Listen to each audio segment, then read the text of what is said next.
Hold on. Welcome to the Toffee Blues, your source for all things Everton, and welcome to the live match reaction to Everton 1, Leicester City 1. Everton grind out a draw against an impressive Leicester City side by means of an absolute whirly from James Rodriguez, but again hamstrung by a Pickford power, dare I say. I'm joined by Mike from the Unholy Trinity Podcast. Welcome to the show, Mike. How are you feeling after that one? I've tried to look at it sort of without being too emotional, to be fair, because it wasn't great in terms of as an attacking threat. We weren't really at the races today, but I was just discussing this sort of off air with one of the lads on the podcast then about what we tried to do, and I think there was a bit of an acceptance, if anything, that we had no Decore, we had no Allen in midfield, asking obviously Gomez and Davis to do a particular job. We were overrun, especially first half. And as the second half wore on, it was difficult. He looked tired. So when we nicked that goal, I think it was quite clear that Carlo was quite happy to go, right, we'll sit on this, no problem at all. If the personnel was a little bit different and we had more energy in there, I think we would have seen us, go and try and get that second goal. But you could see what he was trying to do. So, a mistake by Jordan Pickford has cost us there. I don't want to come on here and start slating Jordan Pickford. I think the bigger mistake that he made was giving away the corner in the first place because the ball was going about 3 or 4 yards wide. He sipped it away. It happens, it's a wet pitch, it's a wet ball. I understand it can happen. So let's not sit here and slate him. But I think a draw, would I have taken it before the game, given who was missing? Probably would, mate, to be fair, yeah. No, I did describe this game as a do not lose rather than a must win. It was a must not lose, I think, this. And, we've got a point which, it keeps us in touch and distance. We've got 2 games in hand as well. So, and, we've got some winnable games coming up. I think what matters is this result's acceptable if we go and beat Newcastle on Saturday or Sunday. Of course, mate. Of course. If we go and don't beat Newcastle, then it's a disgrace. If we go and beat Newcastle, then we can forgive all this. I think you're right, mate. I think, it's always good to take points off the teams that you should be competing against in regards to, your Leicester, Chelsea, United, Arsenal, all those kind of teams who are going to be pushing that top 4, top 6 come the end of the season. But like you say, we can get points off those sides, but then win the games that we should be winning. That's the key. How many times in the past have we seen ourselves fall down in those games that we should be winning? Done it this season a few times, haven't we? Newcastle away. Yeah, of course. Newcastle was, it was terrible. I mean, I think it's one of them. We've got to go and win that Newcastle game, and then you can live with what's happened tonight. A point's a good point then, but if we don't, then it's not. I think for me, it's obviously, I think it's just disappointing because we took the lead in this game, and we've normally been very good at seeing out leads this season. And again, I think Leicester, as great as they were, knocking the ball around, getting forward, we still restricted them to a few chances. They've only got a point out of this because our keeper's crap, to be honest. I'll be honest, I know you said you don't want to go slating them, but this happens too often. Now, how many times has he let simple shots go through his hands? Yeah, and, that's a question Carl needs to now probably ask himself going forward. Does he, come Saturday, does he put Olsen back in goal? Potentially he does. We've seen him come in quite a few times this season. Looks pretty steady. He's a presence. I'm sure that the defence trust him as well. Pickford, he turned the corner. He looked a bit more switched on. And the way he was speaking in the press, I think he got his confidence back a little bit. This is the kind of thing which sets Jordan Pickford back, unfortunately. And that's a question for the end of the season as well. If we want to progress, you always need a top goalkeeper behind that back 4 to take you to that next level. And I think that's one of the areas that I think we'll be looking at. But disappointing, of course. Leicester deserves something from the game. Make no mistake about it. Yeah, we did. Yeah, they played well. But if we come away with 1-0, I don't think we could have argued if we lost that game, but we defended well. Of course. I mean, Michael Keane, very, very good. Ben Godfrey, yet again, he looks exceptional wherever you ask him to play. They were blocking shots. Holgate I thought looked okay. I think defensively, all in all, we looked pretty solid. To be fair, it was more the midfield battle that we were losing. And when they lost Ndidi, and I was expecting us to lose the midfield battle today, but again, I'm the same as you. I hope that things might pick up when Ndidi went off, but again, we were still relying on two players who still aren't physically that great. In Gomez and Davis, I think we needed more help in the middle of the park. Maybe Iwobi should have come on sooner, or even like on Yango or some other midfielder who could have like bolstered that a little bit and given those two a bit more legs and a bit of help in there. I just thought like that could have happened a bit sooner to stop us being so exposed. I mean, eventually, Pickford made the mistake, but it was pressure that told in the end. They were battering us for like the first 15 minutes of the half, and eventually they got what they deserved. I think it showed over time as well. When we wanted to sort of put a bit of pressure in that attacking there, we did it. Once when they got that goal, straight away from kick-off, we pushed forward. And that last 10 minutes, we had a couple of glaring chances there. Calvert-Lewin on form this season. The header from the corner was the big one, I thought. But both him and Calvert-Lewin, Calvert-Lewin, I would have put my house on him scoring that goal because he's been so good this season, especially in the air. Richardson's not in any kind of form. He should have done much better with that. But the two great chances there. And on another day, the one at the end with Gomez, it skids in. It's one of those. It's skiddy. It's hard. He's in two minds. One of those things. We'll look back on this and I'll probably see it as a point gained more than 2 points lost, despite how we conceded that goal. To be honest. Yeah, I think it's just disappointing knowing that we can't trust the keeper that we've got at the moment. I mean, the defenders in front of them are doing excellently. We can't state how well they've done this season, but I think Olsen would give them more protection. I just think we need Olsen in the next game. He has to start against Newcastle on Saturday. Yeah, as I said, that's a question for Carlo to answer, and I'm sure that he will. But do I expect that change at the weekend? I just don't know because we've seen Carlo in the past when Pickford has made a mistake. He's gone with him, hasn't he, to sort of say, well, you're my number one, I'll keep you in there. But then when it did get too much at Newcastle away, he made that change, didn't he? Pickford was getting a lot of stick after the whole incident in the Merseyside derby, which is still being talked about to this day, as we know. And he took him off the fire line, but also Olsen, who did a pretty good job. So we've got a second choice keeper there who could arguably be the first choice keeper and is more than a capable deputy to Jordan Pickford who we can bring in at any time. And like we said, we know the defence can trust him to do a decent job. Well, a couple of people, Erwin Koeman, interestingly, popping in the comments, Olsen should start. Coib, Pickford always uncertainty at the back.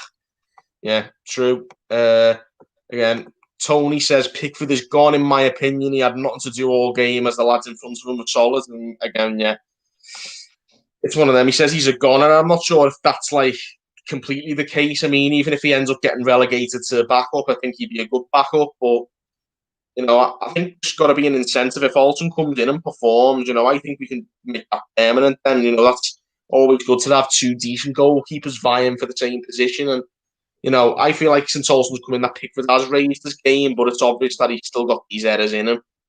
And that needs to be eradicated. A few other points well made, actually, in the chat. We've got Matthew just popped up with, we really missed Duke's presence in midfield, his pressing. Yeah, that was what I think. If Decore plays today, I think we win, to be honest. Or at least we even if it ends a draw, it's a lot more of an entertaining spectacle. I think we get a lot more involved in the game rather than let them have it all their own way. Decore is a massive player for us, and it'll be great to have him back on Saturday after his ban served. Couple of to be fair, there's a couple of other people. Cornelius has popped up. Take out Pickford, bringing Olsen. Again, a lot of people on the Pickford front saying that we should change the goalkeeper for the Newcastle game. A couple of other points. Cornelius has popped up again. James was the best player for Everton tonight. No doubt about that for me. Kept the ball brilliantly, and he was absolutely knackered by the time the game finished because he was feeding off scraps, as was Dominic Calvert-Lewin.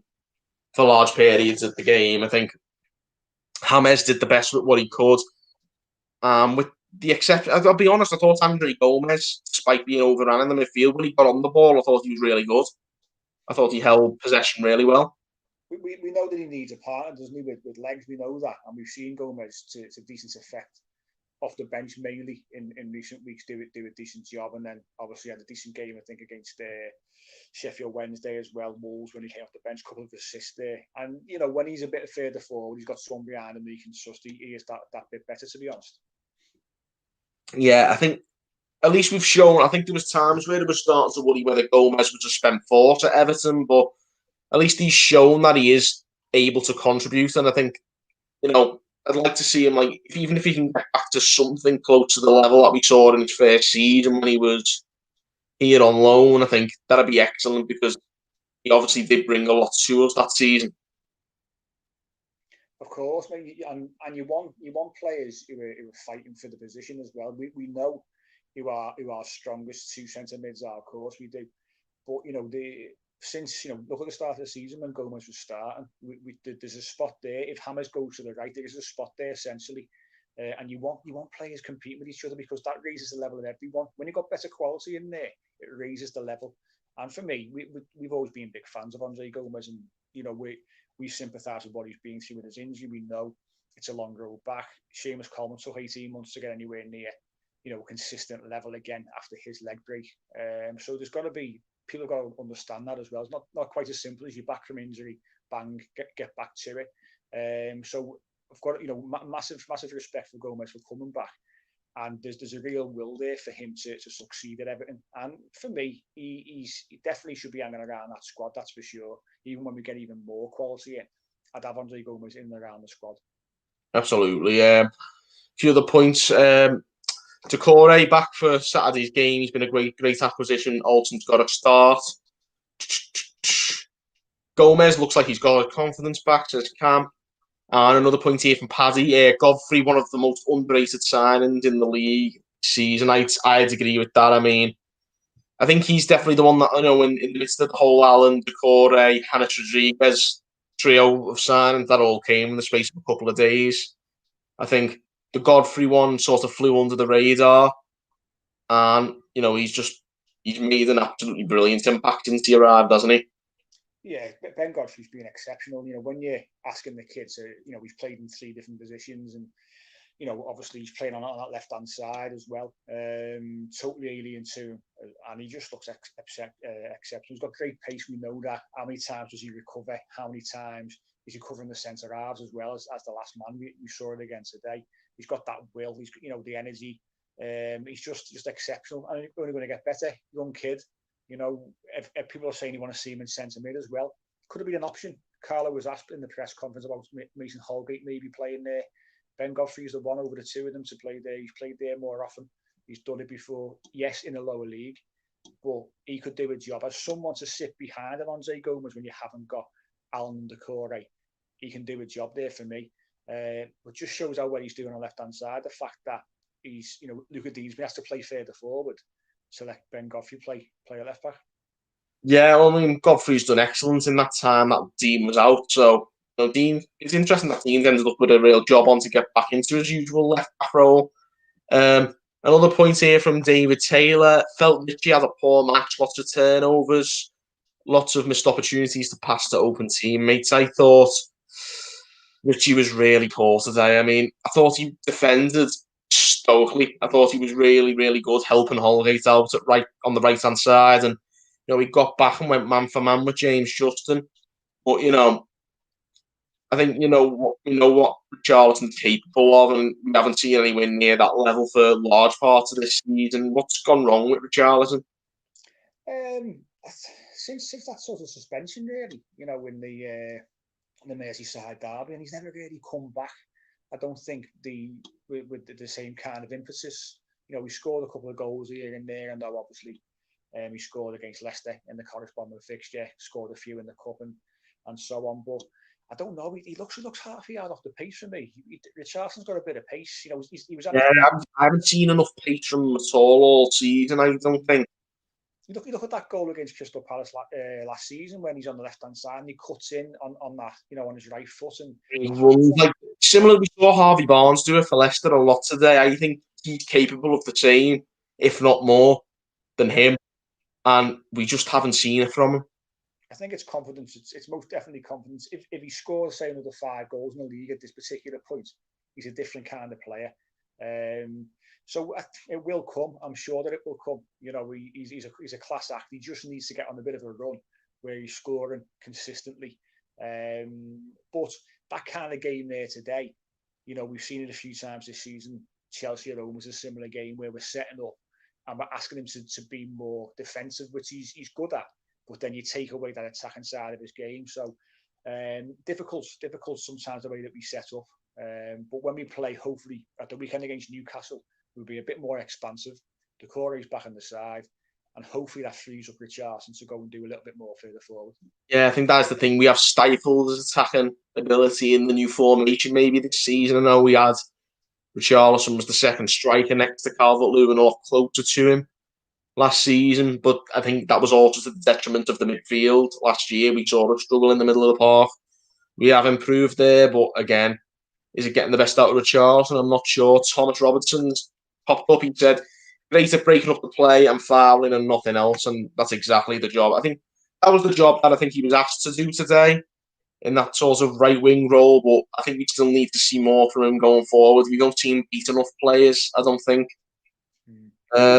We need to see more of that from him. He needs to be a pressure reliever at times, and we saw it probably first half, like Thomas said then, where he's getting fouled a couple of times in the first half and taking that pressure off us. But second half, we didn't see it. So when Calvert-Lewin's getting nothing, we need someone else to take a little bit of the burden and break up the play, win free kicks, and get us further up the pitch. And he's found that difficult, I think, especially in that formation. Yeah, definitely. Cam says Richie, zero energy and dead decision making. I think he misses the fans more than anyone else. That's a really good point. I think we found a couple of players like that. I think Toffee Tiggerson's another one that, even though you wouldn't think it, I think he seems to play much better when the fans are there. There's a couple of players who I think really missed the fans. I think our home record during that December period with fans in the ground was exemplary. We had we lost the United game, but we beat Chelsea and Arsenal with fans in the stadium, and then lost to West Ham, and then drew this one. It's the difference in form between us having fans in Goodison Park is unbelievable when you look at it. But other than that, I think we should be making our asserting our dominance in home games, in the games coming up, at least the Newcastle game.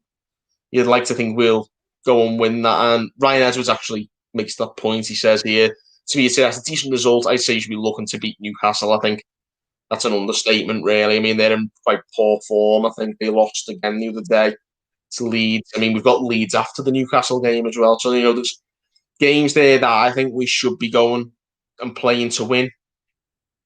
So we might see a different outlook from Richarlison, from Ancelotti towards what he wants Richarlison to do in those games. Yeah, we'll see him. As I say, I'm 100% confident he'll pick up again and he'll start scoring in the league again. It's just, as I say, Ancelotti in those kind of games, he's quite happy to sit on it, and he'll nick a goal and obviously sit back. But as we get that quality back in midfield again, we will see, I think, Richarlison come into his own a little bit more when he's got that protection and he's not asked to do as much defensive work as he is at the moment. Yeah, Paul actually makes a good point as well. Richarlison will come through this, trust Ancelotti to manage him and get him back in the right headspace. Player after droughts. DCL had one after the lockdown, remember, and he got a lot of stick, he did. There was a lot of people saying we needed a striker to replace Calvert-Lewin in the summer, and then he's obviously gone on and, led the goal scoring charts for periods during the season. So, let's just see how we get on, and hopefully he'll come out of this stronger. Tony says, I think Tom Davies has another good game tonight. He's been doing a good job in place of Allen, but that's just my opinion. I did think he plays all right. He tried his best to screen the back four, but he's no Allen, let's be honest. I think Tom Davies tonight, there was time, probably first half, more than anything. he'd do something really good, but then he'd take too many touches and he'd then try to beat another man after beating one man. And he needs to just let the ball go a bit early, because when he does the simple things, Tom Davies, he looks great. Sheffield United away was a prime example. Sat in front of the back four, did the simple things all night and looked great. This Leicester side are obviously a better side, but he just needs to make it a bit easier for himself, because he's got decent feet, Tom Davies, but decision making at times, he's a little bit, he's a little bit hit and miss. But again, another player for me who will only improve with that better quality coming into the club as the next sort of 12 months, 18 months goes on. Certainly. A few points. Davis started poorly, but got a lot better as the night went on. Good thing too, because Gomez died after 70 minutes. I thought Andre Gomez was pretty decent today. I thought he held on to possession really well and kept us ticking over when we managed to get hold of the ball. We just didn't do that enough. And obviously he missed that chance late on, but I don't think we can point many fingers at him there. It was a really difficult one to control. I think it would have been harsh to give him any stick for that. And of course, a few other points being made here. Ryan James is getting on a roll now, which should be scary for opponents, as we know the levels that he's capable of. Yeah, I mean, that was an excellent goal today. It's probably the best moment of magic we've seen from James so far, and that's like saying something, obviously. Sandra de la Cruz pops up, a few Colombians getting involved in the chat. James, crack. Excellent stuff. Plenty of Colombians getting involved. Evan Koeman's popped up again. Said, how important is it that we get another striker? I think it's very important, personally, because I think we saw tonight Calvert-Lewin got brought off with a few minutes to go because he's really, really tired. Especially in games like this where he's feeding off scraps and has to do a lot of running around. We need a second option. And also we need an option, I think, if we're chasing a winner like we were tonight, and you can maybe go 4-4-2 and have two strikers up top and keep Charlton on, and we can be very attacking then. I think it's important because we haven't really had that option. We've had Cenk Tosun, who's not good enough at all, and he may well be on his way. We have Moise Kean right at the start of the season, who again I don't think was, he wasn't adjusting well enough to the Premier League. So we need someone else who can come in and make an impact. And I'm sure if enough players leave the club, we've heard a couple of transfer rumours today. Tosun, Bernard, a couple of players on the way out, possibly even Yannick Bolasie, we've heard. That's a couple of £1,000 a week off the wage bill, and we can maybe get somebody in, even if it's on loan, just something that could help us make an impact in the second half of the season. I think you're totally right. I mean, I think it all depends on outgoings. Of course, it does. I think Cenk Tosun's definitely on his way, not on the squad again tonight. So he should be gone. Bernard, like you said, links to him move away. Bolasie to Borough will be done tomorrow, apparently. This is all big money on the wage bill. But we need, like you say, yeah, we can go 4-4-2, we can put two up top. But in that situation where Calvert-Lewin's running to the ground, you can freshen things up with a striker and put someone else on. And also, there's certain games where you can look to rotate and rest them if needs be and give someone else a go who was a striker, instead of saying to Richarlison, you go and play central, because then we lose him from the wing as well. So I think a striker, if we want to push the top four, top six, I think we need to get another body in to support Calvert-Lewin and also take a little bit of the burden away from him as well. Yeah, certainly. I think it's important to get a backup striker. Ryan Edwards says if Calvert-Lewin knows he can give a game his all and have a decent backup fill in, if he's not fit for the next one, he is better. Josh King, I'm not sure about that one, Ryan, to be honest with you, mate. I'm not sure if Josh King's the level that we're aspiring to reach. I'm not sure about your take on Josh King, Mike. I tipped him to come to us. I think it was the end of not last season, but the season before. I said Josh King would have been an option.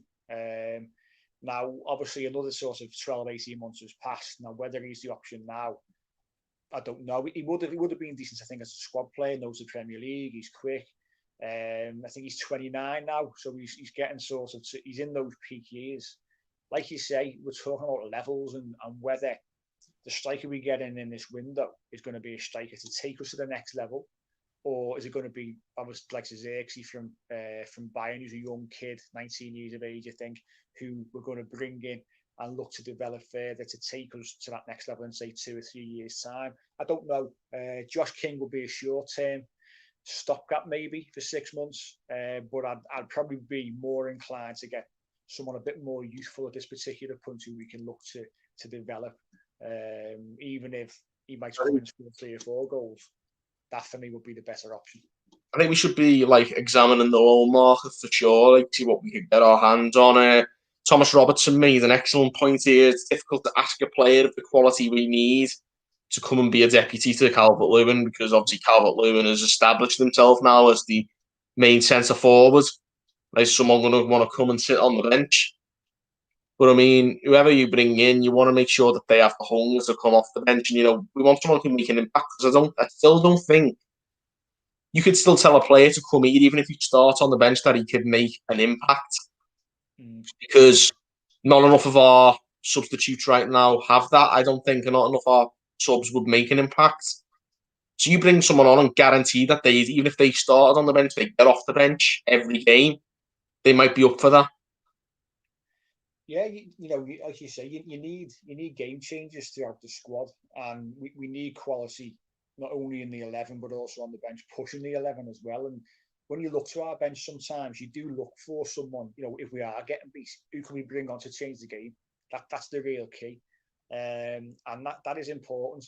But like Thomas said again, getting someone in at a particular level who wants to be back up to Calvert-Lewin at the moment is the difficult thing, and that's where I think getting a younger kid in, 19, 20 years of age, will probably be a little bit more satisfied to come in, learn his trade, obviously under Ancelotti, the coaching side that we've got, and be quite happy for a period to play second fiddle and learn the English game. Getting in someone of a high level to go, right, you're on the bench behind Calvert-Lewin, a bit more difficult and a bit more costly as well, I might add. Costly, yes, certainly. I mean, obviously we're in the middle of, the likes of Tosin and Blassie and, these players leaving the club is a big cost-cutting exercise as much as it is, getting the right players profile-wise in. I think it's definitely a case of cutting costs, selling you like the likes of your Tosins and Ballassies and your Bernards even. That's going to save us a lot of money, and from an FFP perspective, that gets us set to go and maybe spend again in the summer. Exactly right. The summer's the big one. We know what Brands' stance is on January anyway. Carlo's being quite vocal in saying, at the moment no one's coming in. They were trying to ship players out. We've discussed that already. But I think, freeing up wages going into the summer is absolutely key. There's even more. We mentioned Balassi, Tosin, Bernard. Besic is still knocking around somewhere at Finch Farm. That kind of player who hasn't got a future. John Joe Kenny linked to Burnley, whether that goes through. Yeah, that could be a goer as well. I mean, there's wages there and to move, and there's money to move around. So I think the summer will be a big summer, and if we can go into the summer, and look to get that kind of quality we brought in last summer, the likes of obviously a GM in James and Alan Decore, Ben Godfrey, that kind of quality, then we go up another level, don't we? And that's the one thing I thought we found with us. I thought we've had a couple of very good transfer windows, but the summer we've brought those in has always been good, and the summer that's followed has always been a poor one. Yeah. When we've had a decent season, we finished 6, 7, got into Europe, and the summer when we qualify for Europe, we've always recruited badly. Yeah. I think we need to make sure we get that right if we do get into Europe this season. And with the manager and with the way the makeup of obviously Marcel Brands as director of football, if obviously he signs a new deal himself, the structure that is there, I don't think that they will allow a poor window. If say we get European football, this season, which would be great, whether it's Champions League or Europa League, they're going to look to bring in quality. Of course they are. We don't want to go into a window and bring in average players just to pad the squad out. We're trying to cut the squad even now and get it down to sort of 22, 23 players. And that's the lot. That's what we need, even for European. Any extras from there should really be kids. Exactly. Totally agree. There's no point in just padding the squad out. We've been there, done that, and we're still paying the price for it. Martinez and Koeman did this horrifically. We're still paying the price. We're only just getting to the last sort of lot of the deadwood now. Yeah. And I think, like we've named a few names there. Gabriela Freitas says Tosin is leaving. I think Cornelius seconds that Tosin was not on the bench. Do you think he's leaving? It's seems very much like Tosin's heading to the exit door of TSK Moscow. It's been mentioned today. Some Usmanov links, apparently, or something along those lines. Yeah. Make it that what you will. You know, Usmanov gets bandaged around, doesn't he? But apparently Usmanov was involved in the Vlasic deal as well at one point, and now he's being brought in again as the intermediary for the Tosin deal. So we'll see. We'll see if Uncle Alicia is available. Yeah, we'll see indeed. Erwin Koeman again pops up here. Should we be letting Bernard go? Yes, I think we should. I don't think you've seen this season. He scored that goal against Man United, but with the exception of that, he's made very, very minimal impact. He hasn't affected the games at all this season. The new system doesn't seem to fit him. And I just don't think he's cut out for this league, to be honest with you. I think he gets knocked off the ball too easily. I don't think you'll ever, you see these players, even the wingers now, you're like of a Richarlison or a Harvey Barnes, like we said. They're all strong. They won't get knocked off the ball, and Bernard's too easily bullied in this league. It's too easy to knock off the ball. When he came in, there was a lot of excitement around Bernard. Obviously, he'd done decent things in the Champions League, especially, and we had a player there, obviously on a free transfer, and I was excited to see him, and he did well. You know, that first season, I thought he did well on the left hand side with Luca Dean. But like you say, physically, he suffers and he struggles, and that unfortunately is probably going to see Bernard, whether it's this window or the summer, we'll probably see Bernard out the door. Yeah, well, I think the main reason, I think it's not that Bernard's necessarily a bad player. No. It's that he's on a bad salary in comparison to, in relative terms to what he contributes to the team. We're paying him a lot of money. We're talking I think he's the second highest earner of the club. There are a lot of wages to get off the wage bill, which can help us spend in the summer on better players, maybe players a level above what Bernard and co offer. Ryan says Tosin, Balassi and Bernard get all three out this window. It looks as though it could be the case. Good news here. Gabriella Freitas has said about Jesse Lingard. Is it true? Hell, it isn't. Erwin Koeman, could the Yak do a better job than Tosin? Potentially. You never know. People are talking about Lingard, which is really weird in my point of view. I agree. It's Gabriella. It just shouldn't be something we pursue. And there's no doubt in my mind that Lingard's on 100k plus a week at Man United. And even if we get him to take a pay cut, it won't be a substantial pay cut. So, we're shifting the wages of Bernard to bring him in. That's no good. Not at all. So, yeah, I hope there's nothing in the Lingard rooms. If there are any Lingard rooms, I've not really heard any myself, to be honest. But thanks, guys, for keeping us up to speed, because I haven't clearly not been paying enough attention to the transfer market.